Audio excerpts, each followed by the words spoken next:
Hello students, good evening to all of you. Today I'll discuss about transformation of sentences part 11.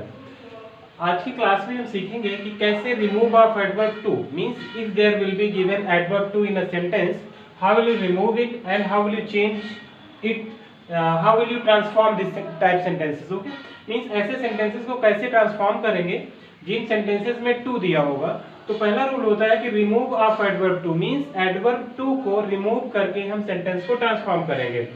तो adverb too को remove करने के to rules होते हैं. पहला मैंने यहाँ पे मेंशन किया है कि two plus adjective plus infinitive means इस फॉर्म में कोई सेंटेंस दिया होगा तो उसको कैसे आप ट्रांसफॉर्म करेंगे. और दूसरा होता है टू प्लस एडजेक्टिव, यदि इस फॉर्म में दिया होगा तो आप कैसे सेंटेंस को ट्रांसफॉर्म करेंगे. आप ध्यान से समझिएगा बेटा, यदि कोई सेंटेंस इस फॉर्मेशन में दिया हुआ है, मतलब पहले टू दिया हुआ है, एडवर्ब दिया हुआ है, फिर एडजेक्टिव दिया है और फिर इंफिनिटिव दिया है. इंफिनिटिव आपको पता है जब two plus first form of the verb use करते हैं तो ये क्या हो जाता है, इंफिनिटिव हो जाता है. तो यदि आपका कोई सेंटेंस आया है पेपर में, आपने देखा सेंटेंस में कि टू दिया हुआ था, उसके बाद एडजेक्टिव है और उसके बाद क्या है, इंफिनिटिव है, तो ऐसे सेंटेंसेस को कैसे हम ट्रांसफॉर्म करेंगे उसका रूल देखते हैं. सबसे पहले यहाँ पर रूल नंबर 1 का, ये सेंटेंस में टू दिया होगा, अच्छे से देखिएगा, T double O too given होगा तो उसको हम चेंज कर देंगे सो में. ये बात बिल्कुल समझ में आ गई. और उसके बाद आफ्टर एडजेक्टिव, और जब सेंटेंस में जो एडजेक्टिव दिया होगा उसके बाद हम दैट का यूज कर देंगे. पहला स्टेप क्या है कि टू को आप सो में चेंज करोगे, फिर जो एडजेक्टिव दिया होगा सेंटेंस में उसके बाद आप दैट लगा दोगे. क्लियर. उसके बाद क्या है, after that I we he she it according to subject means that लिखने के बाद कभी आई लिखोगे, कभी वी, कभी ही, कभी शी, कभी इट. ये कैसे लिखेंगे, अकॉर्डिंग टू सब्जेक्ट मींस जो सेंटेंस दिया होगा उसके सब्जेक्ट में जो लिखा होगा. यदि ही होगा तो ही लिख देंगे, दैट के बाद आई होगा तो आई लिख देंगे, वी होगा तो वी लिख देंगे, इट होगा तो इट लिख देंगे. आई थिंक ये बात समझ में आ गई होगी कि एडजेक्टिव के बाद दैट लिखेंगे और दैट के बाद क्या लिखेंगे, I we he she it according to subject, जैसा सब्जेक्ट में लिखा होगा. टू के स्थान पर जो ये टू दिया होगा मींस इंफिनिटिव वाला जो टू राइट होगा, यहाँ पर टू प्लस फर्स्ट फॉर्म होगा ना, तो उस टू के जगह पर हम लिख देंगे कैन नॉट या फिर कुड नॉट. ये बात भी समझनी है हमें कि कब हम कैन नॉट लिखेंगे, कब कुड नॉट लिखेंगे, ये भी बात समझना होगा. यदि टेंस हमारा प्रेजेंट में है, मतलब इज एम आर आया है तो कैन नॉट लिखेंगे टू की जगह, और यदि टेंस में सेंटेंस में वाज वर आ जाता है तो हम कुड नॉट लिखेंगे. आइए एग्जांपल के माध्यम से देखते हैं कि कैसे और इसका एनालिसिस करते हैं. सेंटेंस गिवन है she is too weak to run. अब देखिए पहला रूल फॉलो हो रहा है कि नहीं हो रहा. यहाँ पे टू हमें मिल गया, टू दिया हुआ, उसके बाद वीक दिया है, हमें एडजेक्टिव भी मिल गया, उसके बाद इंफिनिटिव दिया है तो हमें इंफिनिटिव भी मिल गया. इसका मतलब है कि फर्स्ट वाला रूल इस पे फॉलो हो रहा है. ये बात समझ में आ गई. Means she is too weak to run, तो जैसे हमको टू मिला प्लस एडजेक्टिव मिला प्लस इंफिनिटिव मिल गया, मतलब हम ये रूल फॉलो कर सकते हैं. अब देखो रूल क्या कह रहा है, ये कोई सेंटेंस दिया होगा तो टू को बदल देंगे सो में, तो सब्जेक्ट लिख लेंगे, यहाँ पर शी इज लिख लिया. ठीक है, टू को किसने बदल दिया, देखिए कितना इजीली आप इसको चेंज कर सकते हैं, कितना आसानी से सेंटेंसेस को आप चेंज कर सकते हैं. तो शी को शी लिख दिया, इज को इज लिख दिया, टू को किसने बदल दिया, सो में. उसके बाद क्या है, आफ्टर एडजेक्टिव, देखो आफ्टर एडजेक्टिव दैट लगाना है, मतलब टू को सो में चेंज करके आप क्या राइट करोगे, एडजेक्टिव राइट करोगे. ये भी बात समझ में आ गई होगी. शी इज सो वीक, अब क्या करना है, आफ्टर एडजेक्टिव दैट हमने लगा दिया. क्लियर. उसके बाद क्या करें, दैट के बाद क्या करना, after that I we he she it according to subject. Subject क्या है बेटा हमारा, शी है, तो क्या कर लेंगे, अकॉर्डिंग टू सब्जेक्ट कह रहा था, सब्जेक्ट हमारा शी है, इसीलिए दैट के बाद क्या जाएगा, after that I we he she it according to subject. Subject में क्या मिला, शी मिला, यहाँ पे क्या राइट कर देंगे, शी लिख देंगे. बिल्कुल without any hesitation you can write she, because यहाँ पर क्यों शी राइट करेंगे, शी हमारा क्या है, सब्जेक्ट है. क्लियर. That she. अब क्या कह रहा था बेटा, आगे फिर बढ़ते हैं. टू के स्थान पर कैन नॉट और कुड नॉट. अब देखो हमें मिल क्या रहा है, वीक तक हम लोग आ चुके हैं, टू मिल गया, तो यहाँ या तो हम कैन नॉट लिखेंगे या फिर कुड नॉट लिखेंगे. तो लिखेंगे क्या, इज है, प्रेजेंट में है तो कैन नॉट, पास्ट में होता तो कुड नॉट. यदि यहाँ पर मैं मेंशन किए दे रहा हूँ PRESENT, प्रेजेंट में है तो कैन नॉट, पास्ट में है तो कुड नॉट. तो ये टेंस प्रेजेंट में दिया हुआ है तो यहाँ पर लिख देंगे can not, can not run, आगे रन राइट कर देंगे. ये सेंटेंस हमारा बन गया, mean she is so weak that she can not run. बस हो गया सेंटेंस। अब देखिएगा ये जो टू आया हुआ है एडवर्ब टू है जो निगेटिव सेंस रखता है, इसीलिए कैन नॉट हो रहा है। She is too weak means वो इतनी ज्यादा कमजोर है टू रन दौड़ने के लिए, मतलब क्या हुआ कि वो इतनी कमजोर है कि वो दौड़ नहीं सकती।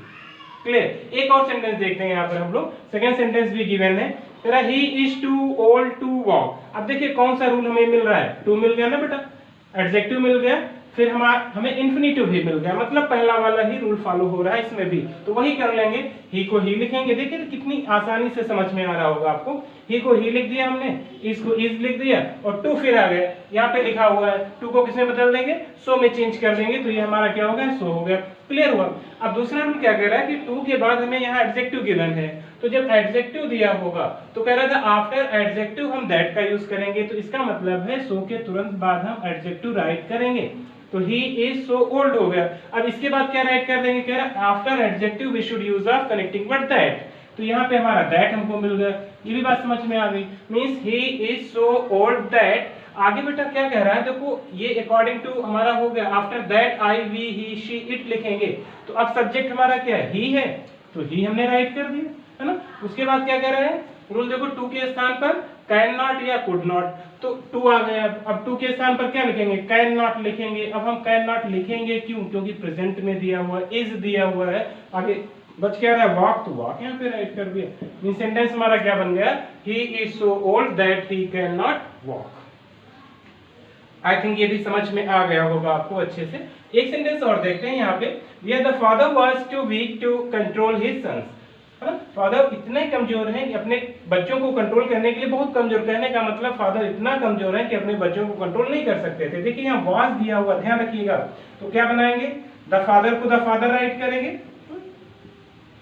वर्ब को वर्ब लिखेंगे, वाज था तो वाज ही लिखेंगे। अब क्या कह रहा है रूल, देखिए हमें वही कॉन्सेप्ट मिल रहा है, टू मिल रहा है यहाँ पर, इन्फिनिटिव मिल रहा है, और सॉरी टू मिल रहा है, एडजेक्टिव मिल रहा है और इन्फिनिटिव मिल रहा है, यही पहला वाला रूल फॉलो हो रहा है, तो वही करेंगे।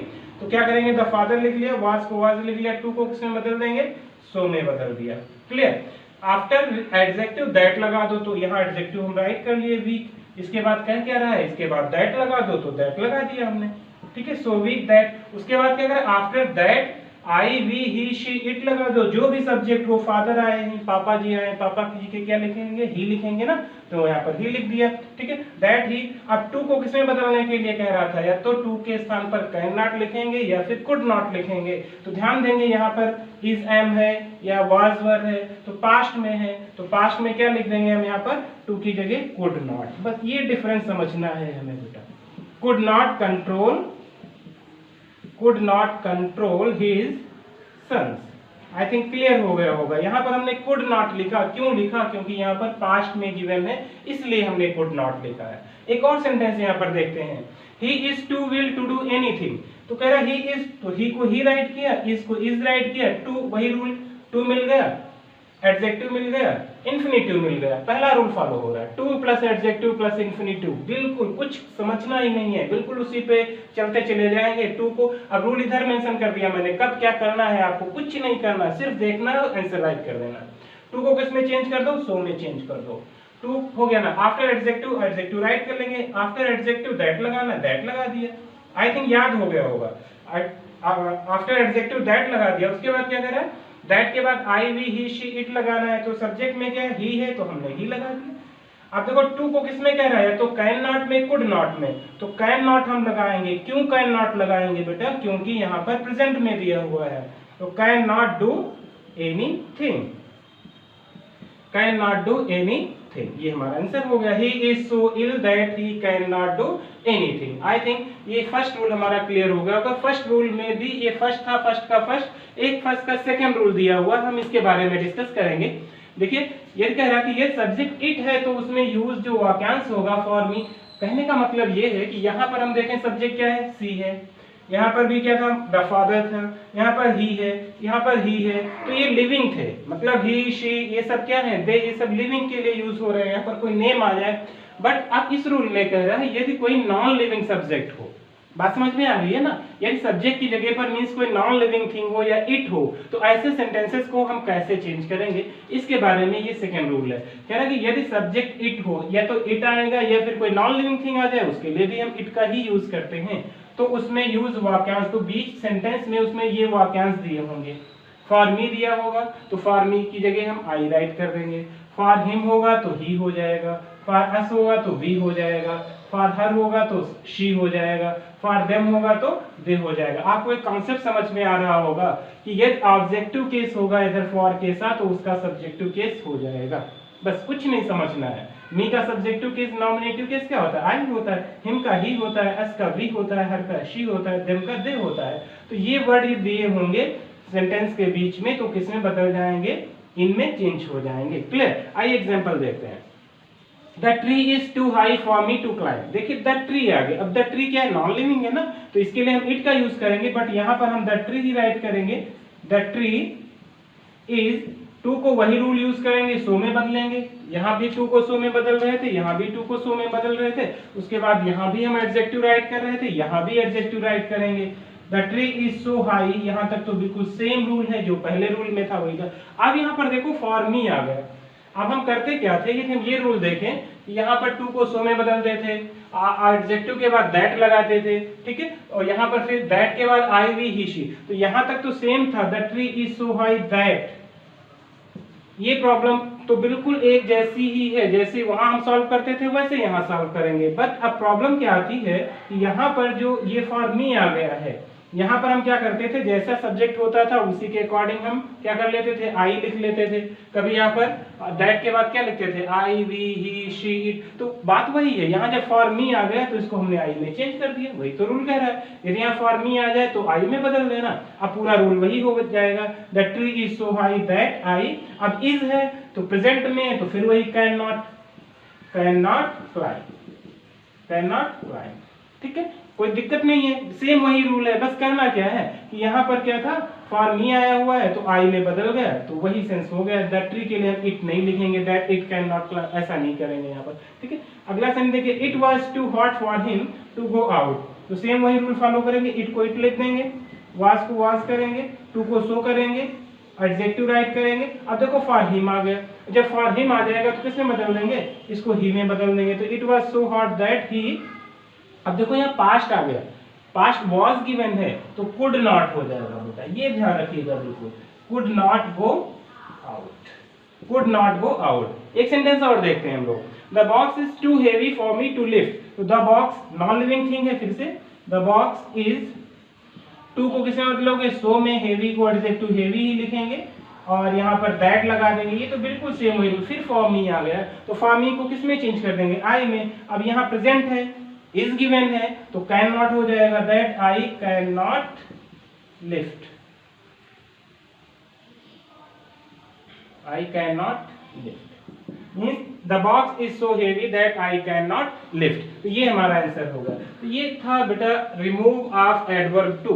मीन्स एडवर्ब टू को सेंटेंस से कैसे रिमूव करेंगे। तो ये दो रूल मैंने बताया आपको। यहाँ पर पहला रूल दिया हुआ है, ये पहले के ही दो पार्ट हैं, ठीक है, जो जिसमें लिविंग सब्जेक्ट है वो और जिसमें नॉन लिविंग सब्जेक्ट है उसको कैसे हम चेंज करेंगे। तो अभी इसका एक और रूल बाकी रह गया है, वो मैं नेक्स्ट क्लास में आपको एक्सप्लेन करूंगा। Thank you class.